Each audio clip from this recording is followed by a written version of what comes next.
don't wish that the problems got easier. Wish that you were better. When things got bigger, when things got more complex, the problems got bigger.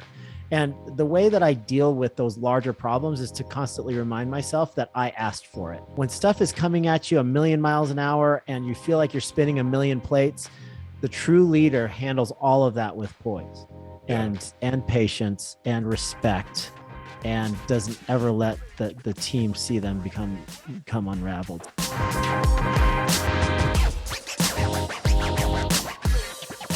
Hey everybody, what's up? Welcome to Go Live. This is episode number 38. I'm here with my guest, Mark Costas. Mark, say what's up to everybody.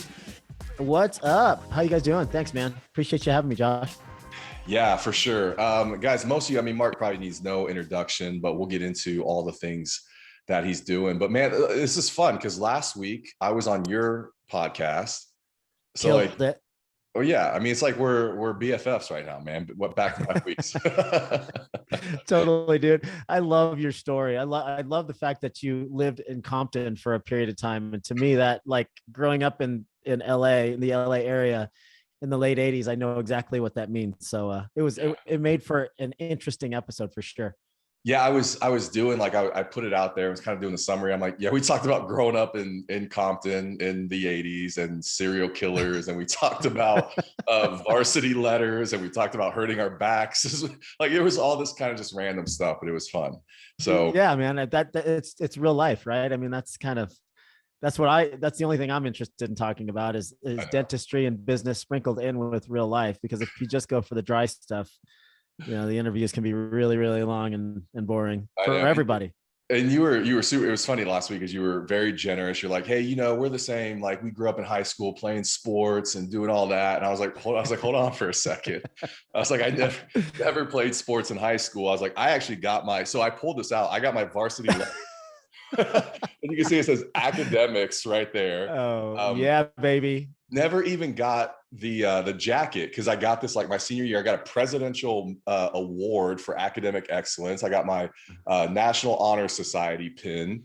So wow, just to prove it, man. This was full on like nerd in high school right here. Yeah. Well, let me tell you something about my Letterman's jacket. It was everything that isn't. Nothing about academics graced anything that I've ever owned in my life. I didn't get the cord. I remember like people had like these cords around them and like these special things. I'm sure you did during graduate. I didn't even know what that was. I was like, how come I'm like undecorated and everybody else has like these cords and like these fancy things on their hats and stuff? And I was like, never had any of that, dude. Never had it. Yeah. I definitely had the tassels. I think was the appropriate name for them. Okay. And I think how would I know that? I know that? Yeah, and there was different colors for different things, but I think I had 2 or 3 of them. I graduated with a 4.3 GPA just because of some advanced classes, and I think I was actually I wasn't number 2. I think I was number 8 in my class. Like we had a big 1,500 people in the class. It was a big school. Oh, that is huge. But yeah. Anyway. What's where'd you go to undergrad? No, I went to, then I left high school and went to seminary out in Oklahoma for a couple years, and then just came right out of that into that world. So so yeah, that was my background. I've become more active and sports oriented later in my life. I was a very late bloomer that way. So yeah, you look like an athlete. Your kids are athletes. It's like you just didn't follow that path. It's all good. Yeah, I didn't. It's good. It's all good. You look more like an athlete than most of the people I played athletics with throughout my whole life. Well, thanks. So Thanks. I think that's the most important thing. Yeah. Sure. Well, good, man. Hey, so Dentalpreneur Podcast recently hit 6 million downloads, which is crazy. Over 1,400 episodes. Mine was 1,414. I think you may have broke 6 million with my episode. So you're welcome. Could be. That's thank you. Couldn't have done it without you. Yeah, I know. Josh, thank you. I pushed you over the edge, man, when you needed that final boost. What when you started this, what was going through your head? Did you even see 1,400 episodes at that point? No, not in a million years. In fact, my COO at the time was Ashley Evans Hirschfeld. She switched over she's now the COO of DSN because it's becoming a bigger company than my smaller consulting group. And she was like, this is just another one of your harebrained cockamamie ideas that's going to take a ton of bandwidth from you and our team, and it's going to lead to nothing. And I constantly remind her of that, and she owns it. But it's the biggest thing that's ever happened for my business, because it's funny. I was speaking at Dykema last year. I interviewed Stanley Bergman, who's the CEO of Henry Schein. He's like a 9-figure dude. He's been there since 1989. He's in charge of like this 120,000 people, or however many 100,000 people that work for Henry Schein in one capacity or another. And so I'm interviewing him. I looked out, and there's like 1,300 people in the room. It was a big room with lots of DSO owners, lots of vendors, lots of people. Yeah. One of the bigger kind of formal audiences that I've spoken in front of live. And, I was looking at my stats the other day for the podcast, and we had 15,000 people listen that any given day on a Tuesday. Yeah. And I'm trying to think in my mind, 150 countries, multiply that 1,200 that I spoke in front of at Dykema, multiply that by 13. And that's kind of the number of people that are listening to the podcast on any given day. Yeah. It's hard to wrap your head around that until you see 1,000 people in a room, Yeah. So, I mean, I'm not saying any of this to flex or anything. It's just, I'm humbled by it. And it's just crazy that it's grown to the degree that it has. I feel so blessed and honored, because it's my favorite thing that I do every day is record a podcast. And that's where it's grown to. It's freaking awesome. It's awesome. Do you, you inspire so many people with your level of discipline. I know usually when I'm around you and I leave, I'm like, man, I got to get more disciplined like Mark. With that though, is it hard to ever like let go of something? Like you build things in, like this podcast, for instance, like, is it hard to ever just go, I'm going to quit that? Well, the podcast, if you're asking about that example, I don't think I could ever quit the podcast. And to me, I was listening to Alex Hormozi the other day. He's like this crazy $100 million guy. He's been all over YouTube lately. And he was talking about motivation. He's talking about discipline, and the way that he explains it to his personal training clients, and the way he sells personal training to people that he's trying to sell, these gym memberships to is, think about your favorite TV show. He's like, okay, Game of Thrones. So do you sit down in front of Game of Thrones and go, oh man, I got to psych myself up. I got to sit down. It's going to be 70 minutes of this show. I got to stay motivated. I got to stay focused. Yeah. And people are like, no, it's not like that at all. I enjoy it. So like, I think the secret is that if you enjoy what you've built into your routine, if you learn to and grow to enjoy it, it's not discipline at all, right? So to me, I don't feel guilty if I don't get up at 4:30 or 5 o'clock in the morning. I actually enjoy it because I have this sense of satisfaction that I've connected with this, that I have a head start of 3 hours on the rest of the world, and I'm squared away. And I've gotten all my personal stuff out of the way. I've reached out to people I need to reach out to, even if it's just in my notes, and then I'll send it later during a reasonable time. I actually enjoy that part. So, waking up at 4:30 or 5 o'clock in the morning, it's just part of my routine, and it's not discipline at some point because I enjoy it. Podcast, the same way. I enjoy it too much to ever give it up. Now, there might be, in 5 years, podcast might not be a thing anymore, and I might have to pivot to something else. And hopefully I'll gain the same amount of enjoyment that I do from producing this show. But to me, discipline is a different thing.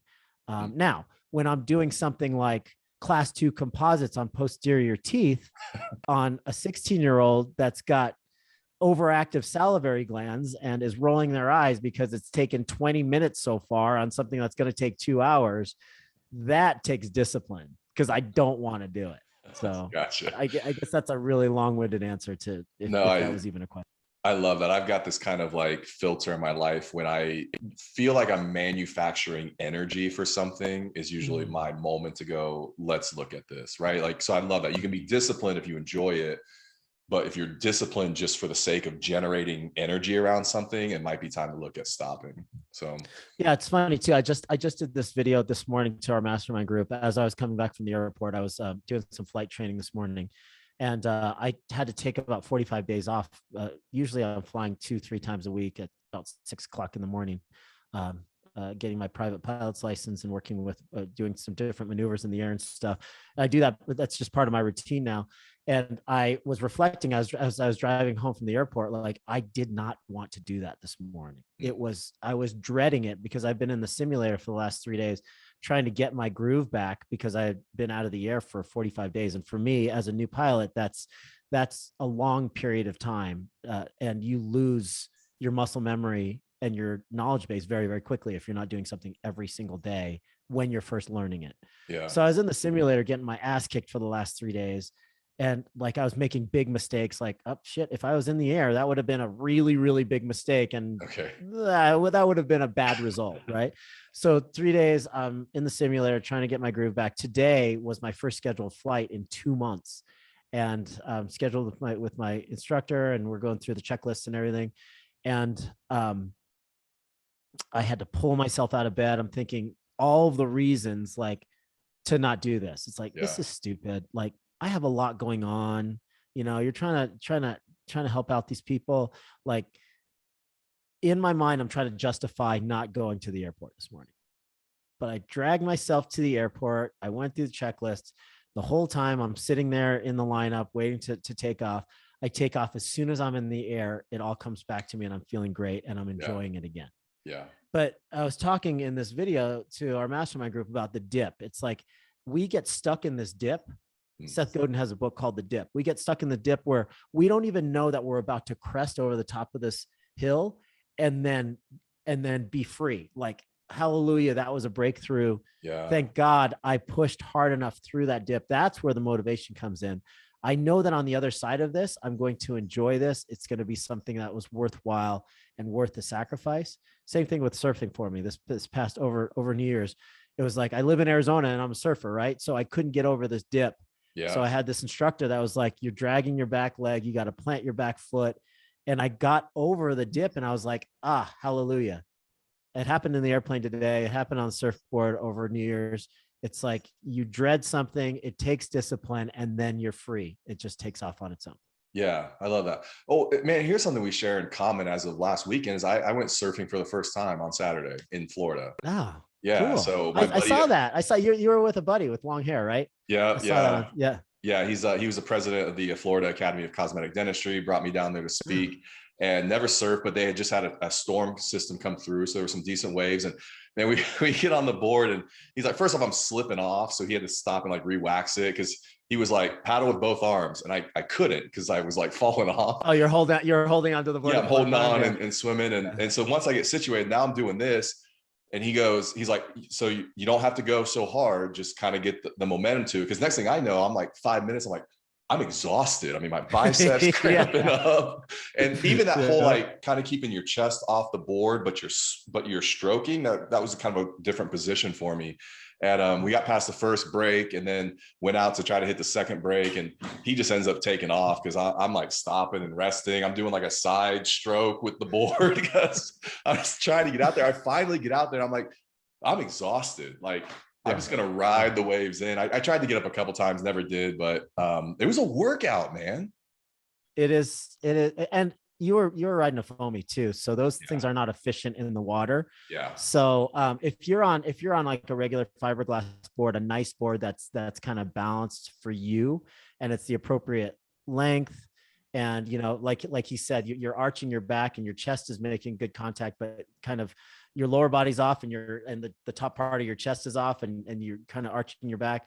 That will greatly decrease the drag that you have in the water. Yeah. And it'll be a lot more fun. But, you know, if it gets anything over 3 feet, it's a bitch to get out. And if you don't know how to paddle, you're exhausted and you're spent by the time you get out past the break. Right. Right. So The next time will be easier, and then you'll get the hang of it. But Yeah. I would recommend going to a place like Costa Rica or like the small waves in Hawaii, because the water is warm. They go on forever. You can ride a humongous board. You can be super clumsy, and you can get up on two knees and then one back leg and then another, and then you just kind of ride it out. And then you get your bearings quickly because you stand up.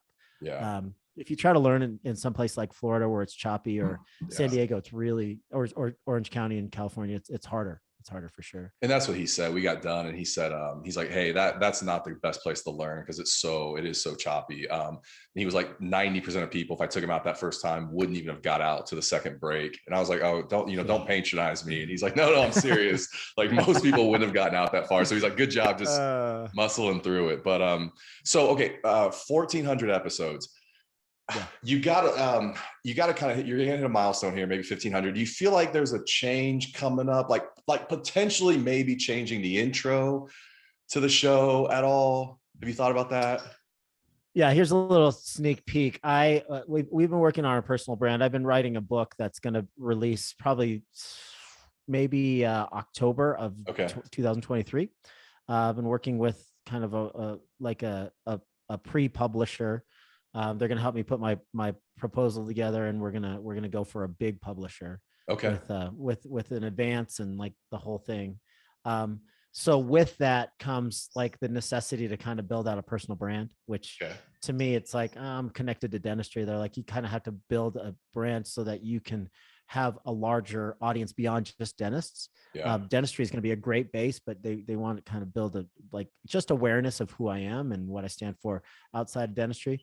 So I'm probably going to do a second podcast that's focused on finances, health, and like mindfulness and fulfillment.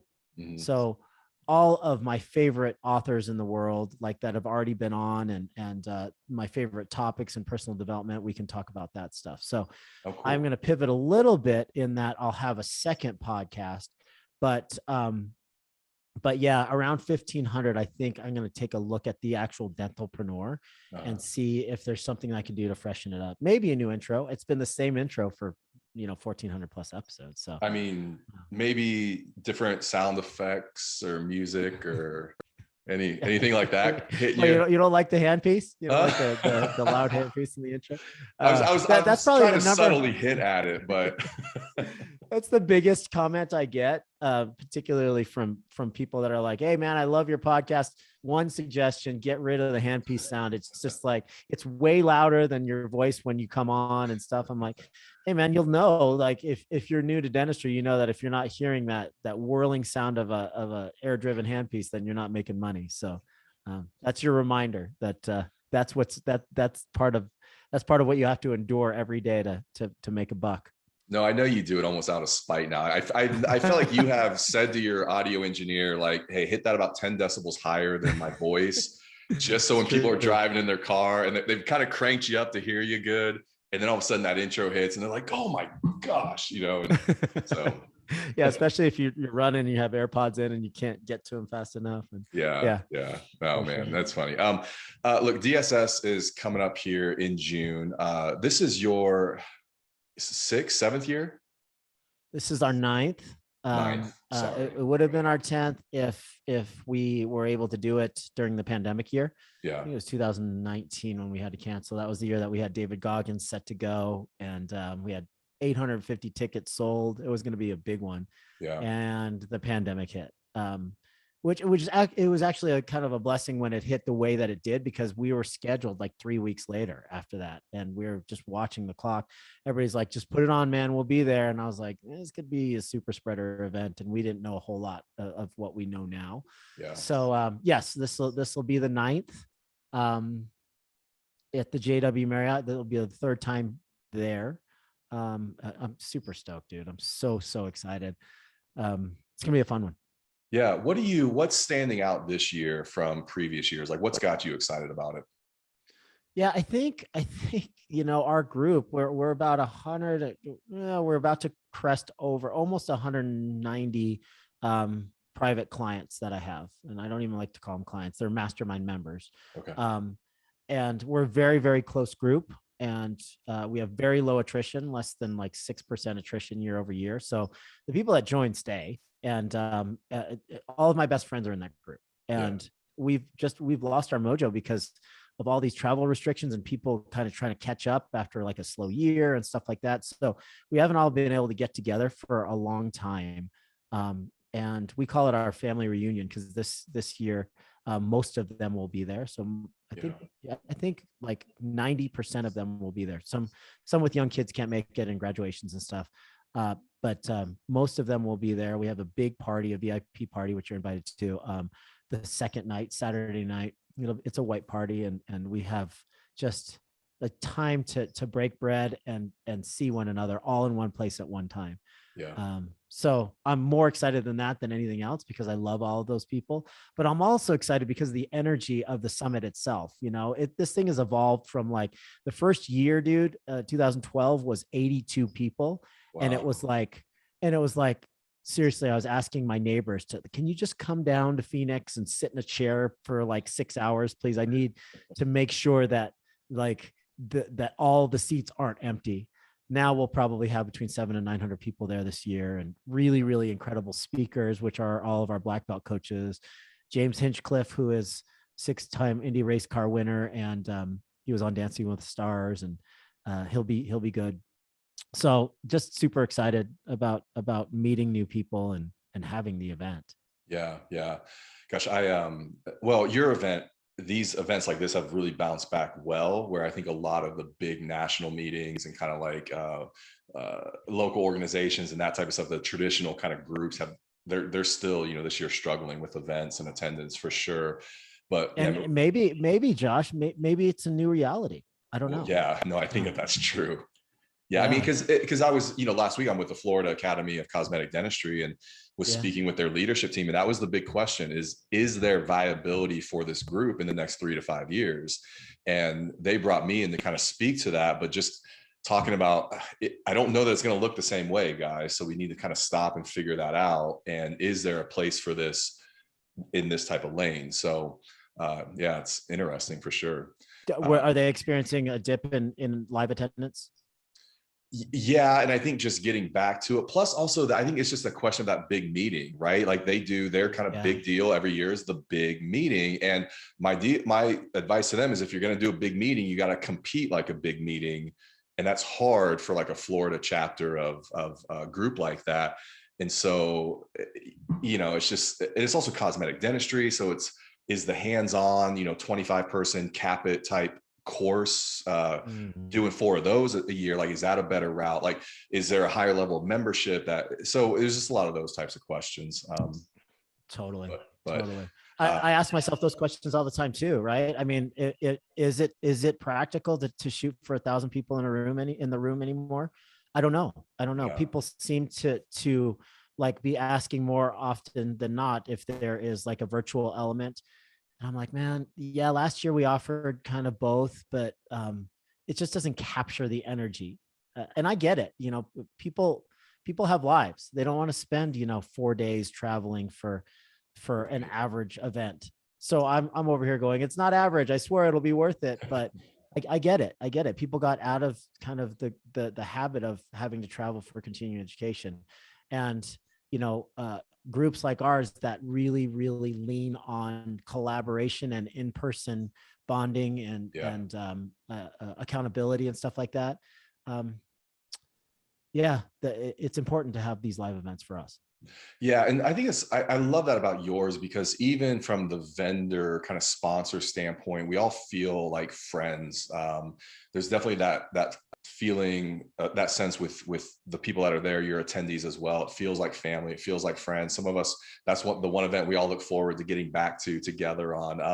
I think the last couple of years, you've generously invited us into that white party on Saturday night or Friday night or whatever it is. And just Joanna and I have had a blast, like getting to know the members of your group. I mean, last year, then we all spilled out into the bar and Joanna was kind of still hungry. So we had Domino's pizza delivered. We're all sitting there in white with a couple people eating pizza and drinks. And it's just, 2 a.m. and it was a ton of fun. So Yeah. We light that place up every year. I can't wait to see all you guys. It's going to be so much fun. See, this is exactly what I'm talking about. Like, I get talking about it and I'm like, I get more excited to see the people than the actual event. It's like when I go down the list, I have a list in front of me right here of like the people that have signed up so far. It's about 9 pages deep already. And I just look through and I'm like, oh, can't wait to see them. Can't wait to see them. Can't wait to see them. And you guys, you and Joanna are definitely on that list of people I can't wait to see. Yeah. As a business owner, the last couple years obviously have had its share of turns and pivots and challenges and all that. What are you most proud of just in the last couple years as a business owner? Yeah, I have to say that I wish that it didn't affect me as much as it affected the rest of the world, but man, our workforce within our organization has contracted significantly, and people that I didn't think would want to pivot out of dentistry have pivoted out of dentistry. Yeah. And we've had to do a lot with a lot less as far as personnel and skilled labor. And we were up to the challenge, but we didn't know how hard it was going to be. So we have really, really refined our onboarding processes for everything. And I'm talking about my consulting company for DSN, our network, and for my dental practices. We've really, really refined our onboarding processes and our recruitment processes. And blessed to say that all of the practices and all of the businesses are growing significantly over the last couple of years. And we're doing it with less people. Now, there's going to be a point when, those people that I'm counting so much on are going to start to burn out, and we're starting to see them fray at the ends a little bit. So I'm hoping that all of this corrects when people realize that, maybe I do want to go back to dentistry, or people that aren't in dentistry currently decide that they would like to give it a try as a career. And when that happens, I hope it lightens up the load on some of the people that we've been counting so much on. But as a business owner, that's the number one thing that I've noticed, and across the board, because I have the privilege of being able to speak to hundreds, if not thousands of dentists every month. Across the board, it seems like a general challenge that everybody's facing. Yeah. What I know as being a business owner, it's like you're always kind of solving problems and solving pieces of the puzzle. What puzzle piece are you currently working on, whether it's last week, this week, or it's coming up here in the near future? Puzzle piece for business ownership? Yeah, just like in any of your businesses, like what's one thing you're trying to fix right now? Yeah, I think for the practices, it is pushing the associate doctors to still expand their skill set, even though they don't have that trusted like one clinical assistant that they're so used to working with. Okay. Because of the new reality, we're kind of rotating through with several different assistants, and it's not like one primary assistant with one associate doctor like we kind of used to have it. So that is something that is a puzzle piece I'm trying to figure out, is how to ramp up the clinical skill of these newbies, and still encourage doctors to expand their skill set into new things like all on X and advanced surgical procedures or ortho, without somebody that's by their side that's super experienced in that area. Yeah. How do you, I think I realized getting into this as a business owner, you never solve all the problems. Like they're always just a list that's there. And I think there's part of it where you can see that and get real overwhelmed with it. It's like the mail, right? Like it never stops. How have you dealt with that? How do you kind of reconcile that and approach it on a week-to-week basis? Yeah, this is a topic we talk about in our group a lot. I call it the success tax, right? Okay. Jim Rome has this really famous quote that says, "Don't wish that the problems got easier, wish that you were better." Right? So the success tax to me is something that I recognized was happening as I got into a higher stature and to a more kind of elevated level of business ownership, right? So when things got bigger, when things got more complex, the problems got bigger, more certified letters from attorneys, more haters online, more negative reviews, more board complaints from the associates, so these problems got, IRS audits, big stuff that used to, be way out of my league. And I would consider any one of those things like a year crusher. Like, oh my God, I got audited by the IRS and they're saying this, and this, and I have to produce all this paperwork and blah, blah, blah. That would have been something that would have ruined a year of my life back in the day. Now it's like one of 25 things of that caliber that I'm dealing with. And the way that I deal with those larger problems is to constantly remind myself that I asked for it. I volunteered for this. And the fact that as I get even more, my vision is to be bigger and to scale up. As I progress down that road and get more, to have a bigger footprint and to grow and scale my businesses, these problems are going to get bigger. What I will tell you though, is as somebody that recognizes that this success tax exists, I work every single day on ways to handle those problems in a more poised manner. I like to pick a word per year. And, 1 year it was patience. Like I have to be more patient.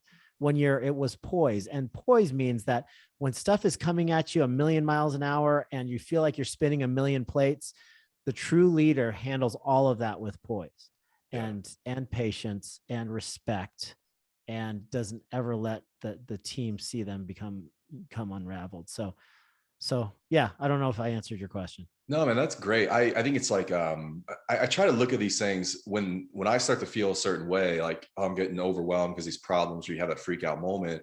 I think it's looking at it as like, what is that triggering? And I think what you're saying is it's triggering, maybe I need to level up. Like this is a good opportunity. My leadership needs to level up to these problems and realize I'm going to deal with bigger problems coming down the road. So instead of like, oh my gosh, these are overwhelming, how do I, as a person, raise my skill level so that they're not? I love that. Paul Goodman is on. It was just, he said LOP, list of problems. Dr. Nacho's out there. Yeah. So appreciate that. He loves initials. Yeah, I know. What's up, Paul? Yeah. He's like, everybody's got their LOPs, man. List of problems. Yeah. I had that in my notes about your word of the year, because I think it was, I want to say it was 2019 or 2020. You told me your word of the year was poise. And if that was 2020 going into like COVID, that was probably pretty right on. Do you have a word of the year this year? Yeah. Personal integrity is my year of the year, my word of the year this year. And, I like to think that the people that I surround myself with, myself personally, people like you and the high performers in my life, all of the executives in my companies, I like to think of them as people of integrity, or else I wouldn't waste my time around them. My wife, my kids, I really, really only surround myself with people that I believe are people of high integrity, meaning that they're honest. And if there's something that they know is the right thing to do, even if nobody's looking, they're going to do it. Yeah. Personal integrity to me is a slightly different concept, in the fact that it means that you're keeping promises to yourself that nobody even really knows about. Right. So my personal integrity says that, if I have the opportunity to do something for somebody else when nobody is looking, and maybe not share it with anybody else. Like, for instance, I was driving by this family of 4 that were on the side of the road. I don't know their situation, but they had a bucket out and they were looking for some money. I swung back around because I didn't have any cash. I went to the cash machine and I dropped a $20 bill in their bucket.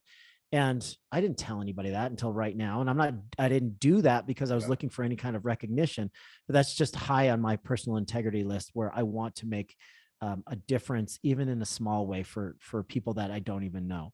And personal integrity just means keeping those promises to myself. Again, back to your question about discipline. I know that, if I push through things that I don't want to do, because I have determined earlier that these are going to be better either for the world or my group of members or myself personally or my family, I'm going to push through that and have the discipline to get through that. And I have a big, long list of things that has to be accomplished that nobody else knows about. That's part about keeping my personal integrity, the promises to myself. Yeah. Yeah. I love that. I'm high on the list of integrity for sure. I mean, as far as like the people around me and the values, some of it for me is probably a little bit selfish. And even I tell my team, integrity for me is actually a time management principle, because if you're around me and you have integrity, I don't have to wonder what you're doing. I don't have to question your motivation. I don't have to like second guess stuff. We don't have to have like follow-up conversations. And it just like, I want my life to move at a certain speed. And so I want to do that with people with high integrity so that we can all move together and stay kind of in sync or in harmony.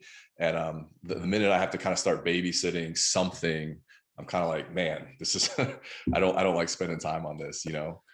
Yeah. And is it true to you that you found that it's a small percentage of the population? Like, we don't notice it because we strive to surround ourselves with a high caliber of people. But if you think about it, the average American makes like, 50 grand a year. 70% of the population is overweight or obese.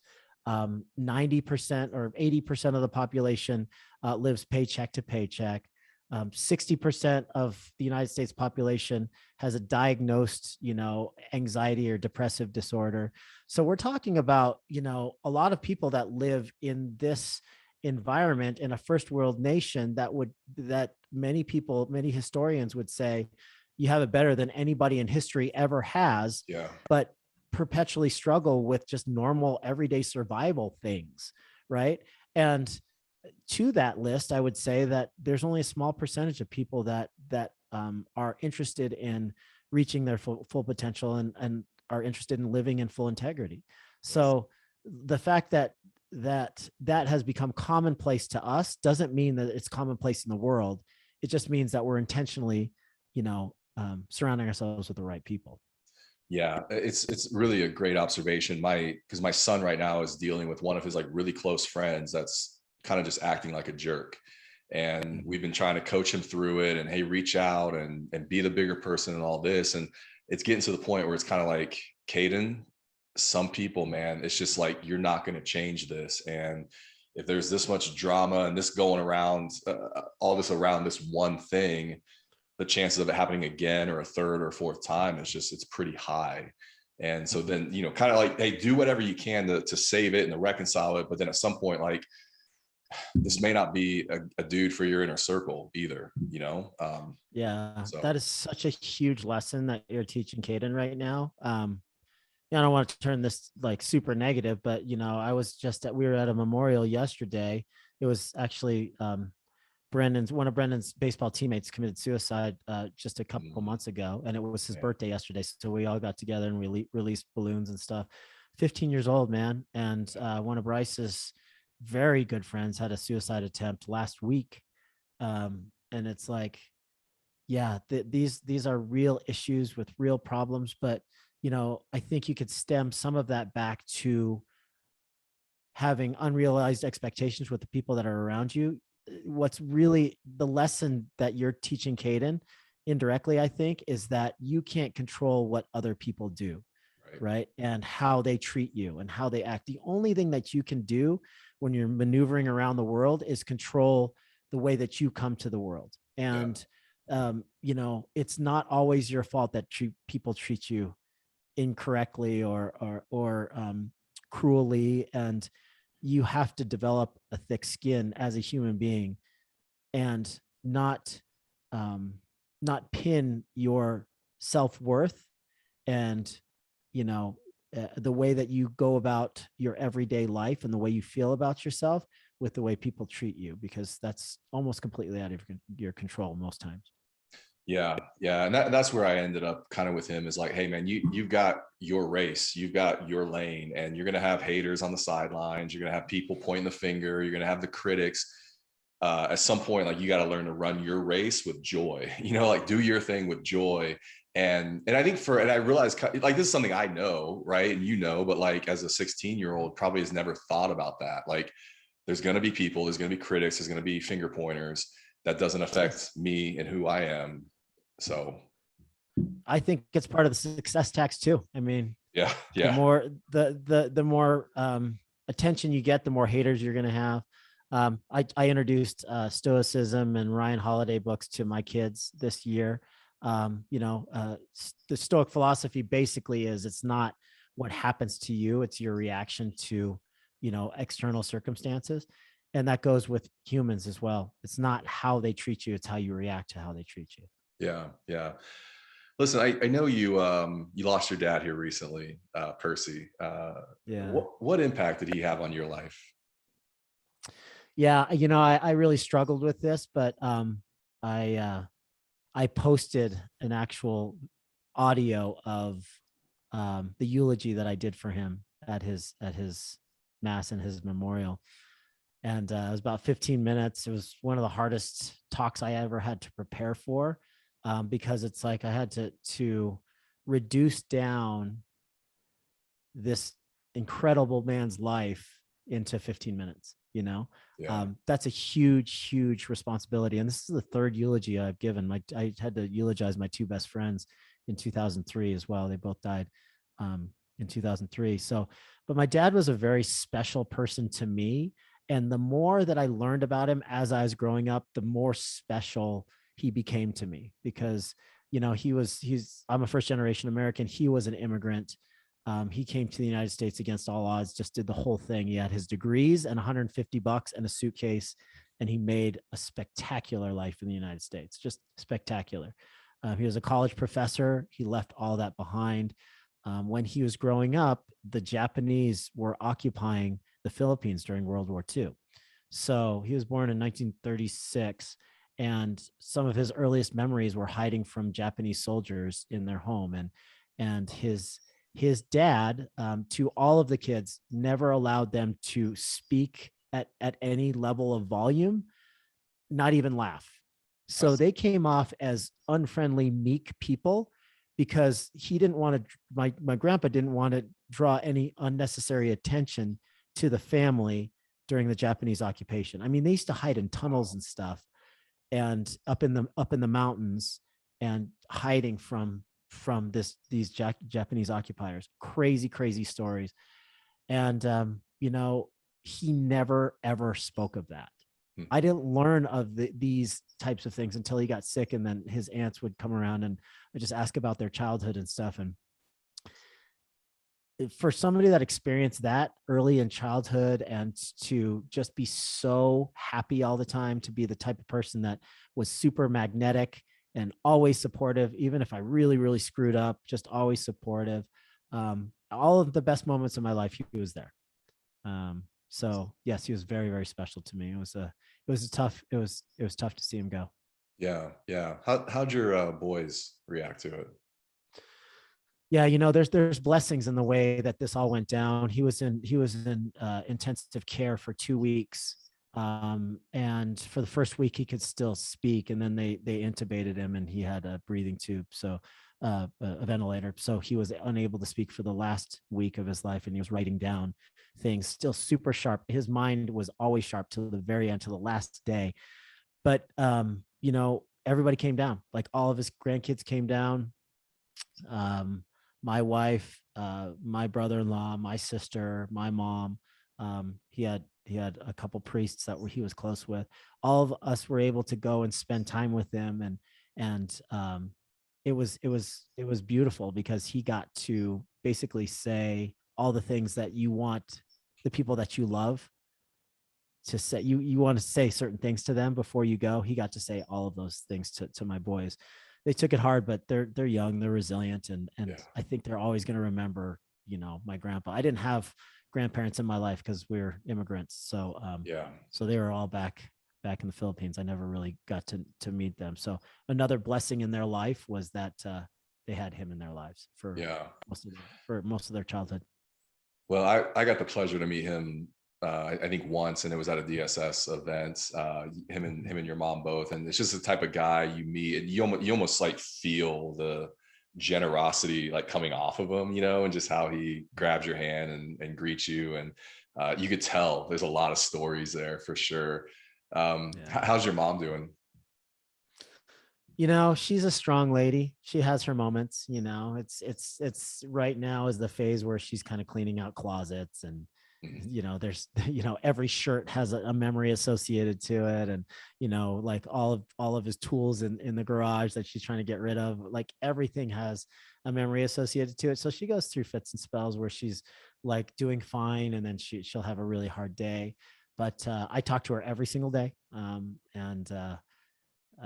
She's a strong lady. She's going to be all right. She's significantly younger than him. She was 12 years younger than him. And she was one of his students as a college professor. She was one of his students. That's how they met. Wow. Okay. So there's a decent age difference, but she's going to be good. She's going to be all right. She's like I said, she's very, very strong.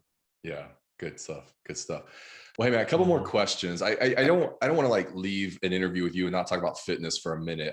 When I was looking back on your Instagram feed, you did this thing at the end of the year called the Muskogee. Is that how you say it? Muskogee. Yeah. Somehow I missed that on social media. It was probably, I got COVID at the end of the year. And it was probably during that week where I was just off the grid, but dude, it looks insane. Tell me like why and what it is. Yeah. So the Muskogee is a totally personal thing, right? I heard about it from one of my business mentors, Bedros Keuilian, who is an extremely, extremely successful person in the fitness industry. He owns one of the largest franchises in fitness. He owns a boot camp with, I think, 780 or 800 locations around the world. Wow. But he taught me how to put a mastermind together. I was actually in one of his masterminds. He was actually partners with me in my first dental mastermind. And he's like, okay, I help you get it started. I'm out. But he was the one that kind of told me about it through social media, actually. And the Muskogee is a Japanese purification ritual where at the end of the year, you create your own challenge, something that you maybe have 50% chance of doing. Okay. And it's not whether or not you accomplish it. It's the fact that you commit to it and you accomplish it, or you move forward and attempt it. Okay. Right.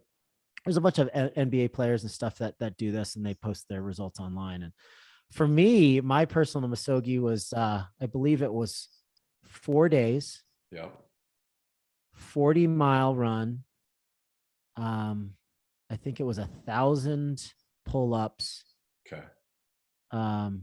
Some number of air squats, some number of push-ups, and some number of burpees or something like that. I'd have to look back and do it. Yeah. It was the hardest thing I've never been so sore in my life.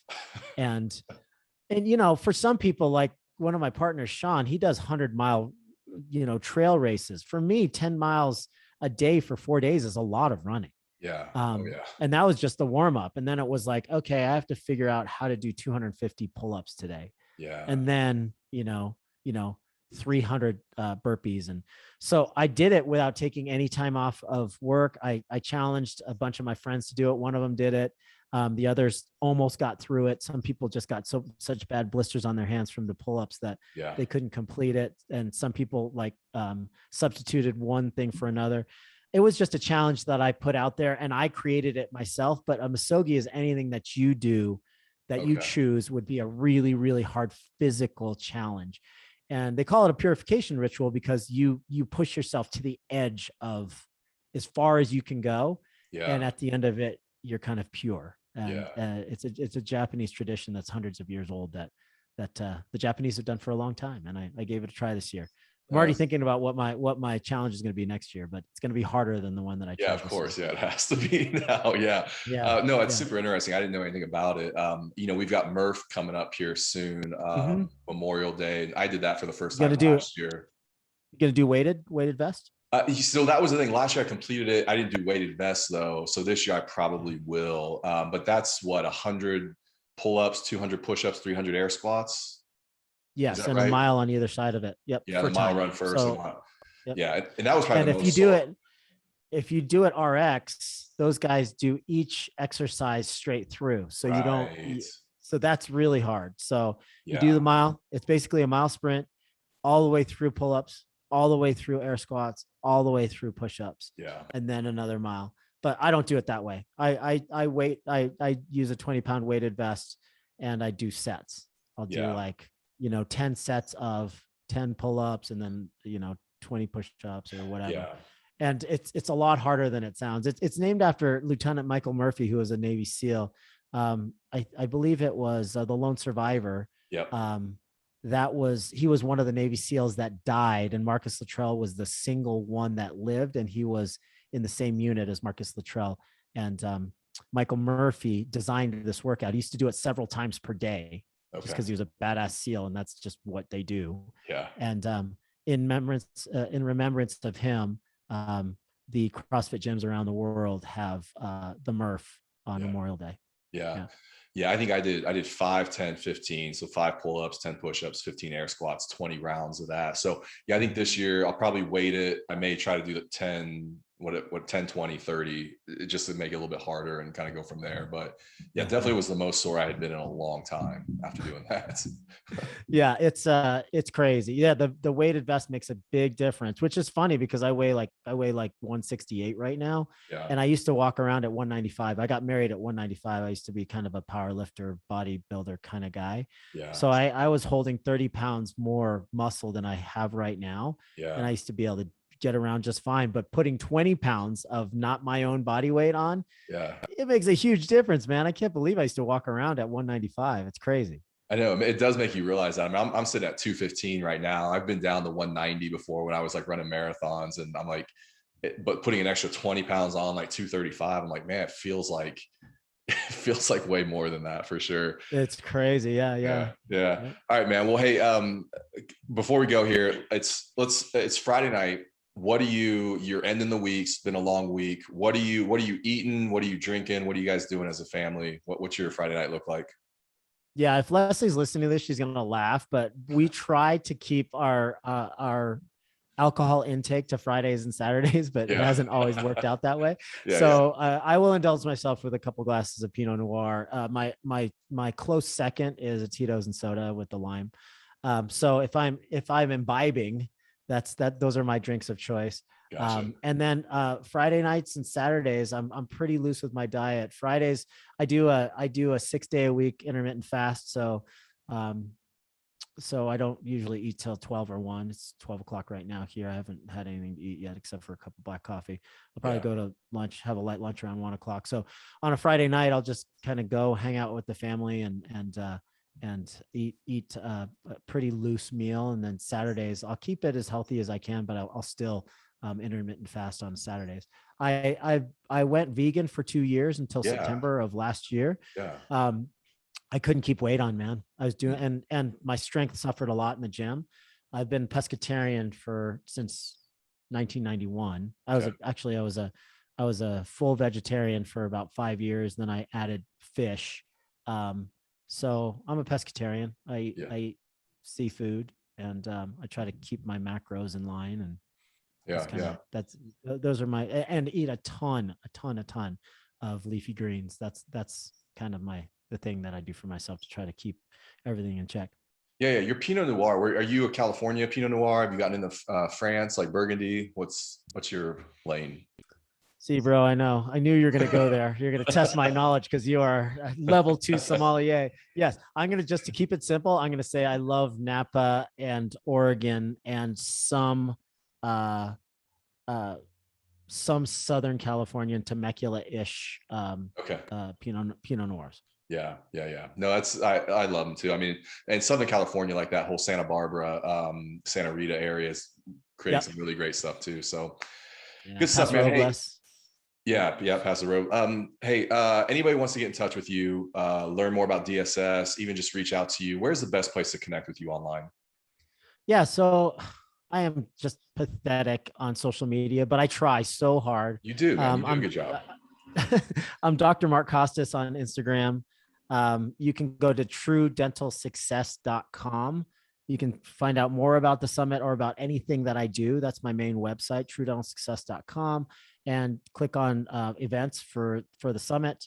You can also go to Facebook and go to Dental Success Institute. We have a closed group. Just ask to be admitted, and you're in there with about 7,500 other people. So that's probably the easiest way to look to find out about me. And the podcast, Dentalpreneur Podcast, is anywhere where you find podcasts. My kids think it's the coolest thing. They can go hey, Dad's Alexa, on iTunes. play the Dentalpreneur podcast. And then it comes up. And then here comes the drill. Yeah, exactly. Yeah. Oh man, that's awesome. Well, you have generously offered us some complimentary VIP tickets to pass out to our clients or friends as well. And so if you guys are interested in that, just reach out to me, because I've got a link and a promo code and all that stuff. And if you were ever thinking about it, this is the trigger to, pull the trigger now. Reach out to me. I'll get you set up on those. So I appreciate you doing that as well, man. Yeah. I want you to know, I don't do that for everybody. I only do that. I did it for 10 students this year because we had some mastermind members that were generous enough to buy some scholarships and buy some tickets for some dental students, which I think those are all gone, guys. I'm sorry, but you can check on Instagram. And then also I give that to you guys, because you guys have always been so generous about, supporting all of our events and our podcasts and everything. So that was just a personal gift from me to you. Awesome.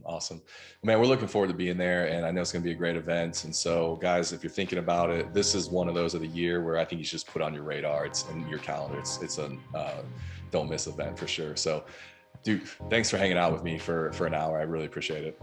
Dude, twice in 2 weeks. What a treat. We got to do this more often. Thank you so much. You're so generous with your time, and I just love what you're doing for the industry. Appreciate you. Man. Appreciate you. All right. Enjoy the rest of your week, guys. See you next episode.